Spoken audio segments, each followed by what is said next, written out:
Hello everybody, nice to meet you. Our read of the book, Luke chapter 22. Let's read it together. Now, the feast of unleavened bread, called the Passover, was approaching. And the chief priests and the teachers of the law were looking for some way to get rid of Jesus, for they were afraid of the people. Then Satan entered Judas, called Iscariot, one of the 12. And Judas went to the chief priests and officers of the temple guard and discussed with them how he might betray Jesus. They were delighted and agreed to give him money.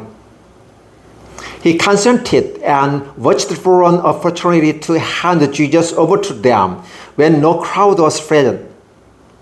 Then came the day of unleavened bread, on which the Passover lamb had to be sacrificed. Jesus went to Peter and John, saying, "Go and make preparation for us to eat the Passover." "Where do you want us to prepare for it?" they asked. He replied, "As you enter the city, a man carrying a jar of water will meet you. Follow him to the house that he enters. And say to the owner of the house, 'The teachers asked, where is the guest room, where I may eat the Passover with my disciples?' He will show you a large upper room, all furnished. Make preparation there." They left and found things just as Jesus had told them, so they prepared the Passover. When the hour came, Jesus and his disciples reclined at the table. And he said to them, "I have eagerly desired to eat this Passover with you before I suffer. For I tell you, I will not eat again until it finds fulfillment in the kingdom of God." After taking the cup, he gave thanks and said, "Take this and divide it among you. For I tell you, I will not drink again of the fruits of the vine until the kingdom of God comes." And he took bread, gave thanks, and broke it, and gave it to them, saying, "This is my body given for you. Do this in remembrance of me." In the same way, after the supper, he took the cup, saying, "This cup is the new covenant in my blood, which is poured out for you. But the hand of him who is going to betray me is with mine on the table. The Son of Man will go as it has been decreed, but woe to that man who betrays him." They began to question among themselves which of them it might be who would do this. Also a dispute arose among them as to which of them was considered to be greatest. Jesus said to them, "The kings of the Gentiles lord it over them, and those who exercise authority over them call themselves the benefactors. But you are not to be like that. Instead, the greatest among you should be like the youngest, and the one who rules like the one who serves. For who is greater, the one who is at the table or the one who serves? Is it not the one who is at the table? But I am among you as one who serves. You are those who have stood by me in my trials. And I confer on your kingdom, Jesus, as my Father conferred one on me, so that you may eat and drink at my table in my kingdom, and sit on thrones, judging the 12 tribes of Israel. Simon, Simon, Satan has asked to sift you as wheat. But I have prayed for you, Simon, that your face may not fail. And when you have turned back, strengthen your brothers." But he replied, "Lord, I am ready to go with you to prison and to death." Jesus answered, "I tell you, Peter, before the rooster crows today, you will deny 3 times that you know me. Then Jesus asked them, when I sent you without the first bag or sandals, did you lack anything? Nothing, they answered. He said to them, but now if you have a purse, take it and also a bag. And if you don't have a sword, sell your cloak and buy one. It is written, and he was lumbered with the transgressions, and I tell you that this must be fulfilled in me. Yes, what is written about me is reaching its fulfillment. The disciples said, see, Lord, here are 2 swords. That's enough, he replied.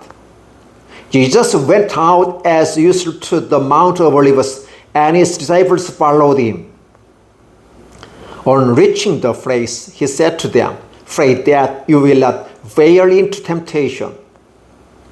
He withdrew about the stone's throw beyond them, knelt down and prayed, Father, if you are willing, take this cup from me, yet not my will, but yours be done. An angel from heaven appeared to him and strengthened him. And being in anguish, he prayed more earnestly, and his sweat was like a drop of blood falling to the ground. When he rose from prayer and went back to the disciples, he found them exhausted from sorrow. Why are you sleeping? He asked them. Get up and pray so that you will not fall into temptation.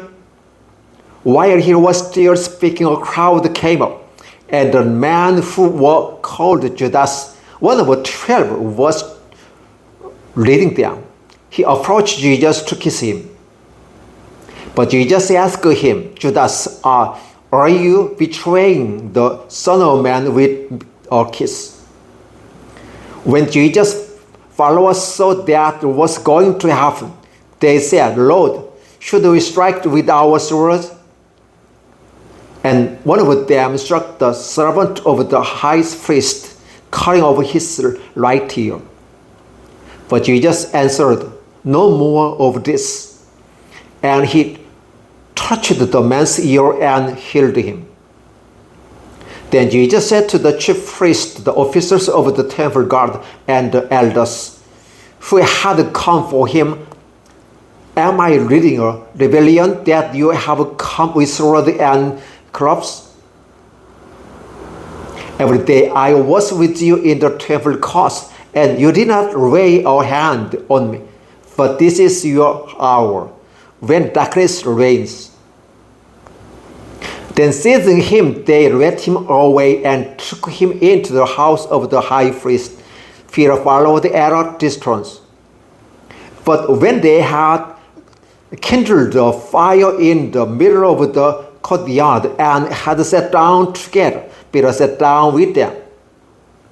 A servant girl saw him seated there in the firelight. She looked closely at him and said, this man was with him. But he denied it. Woman, I don't know him, he said.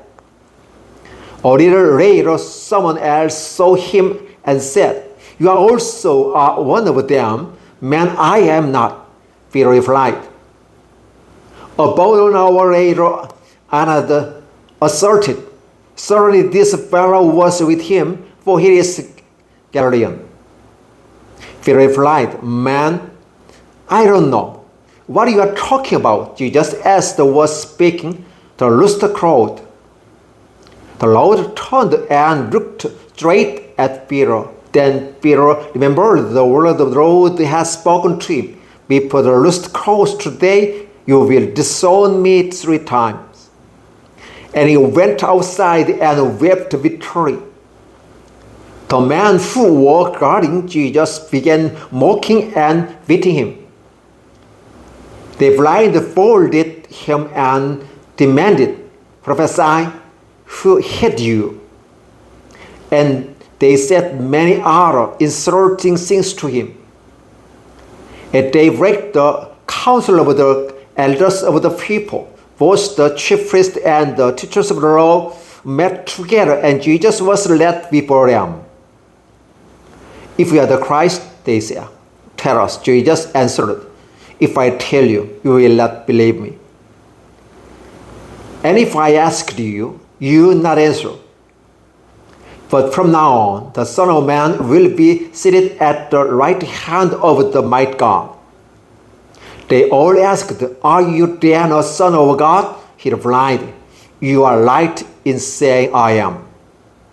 Then he said, why do we need any more testimony? We have heard it from his own lips. Luke chapter 22, verses 1 through 71. Thank you.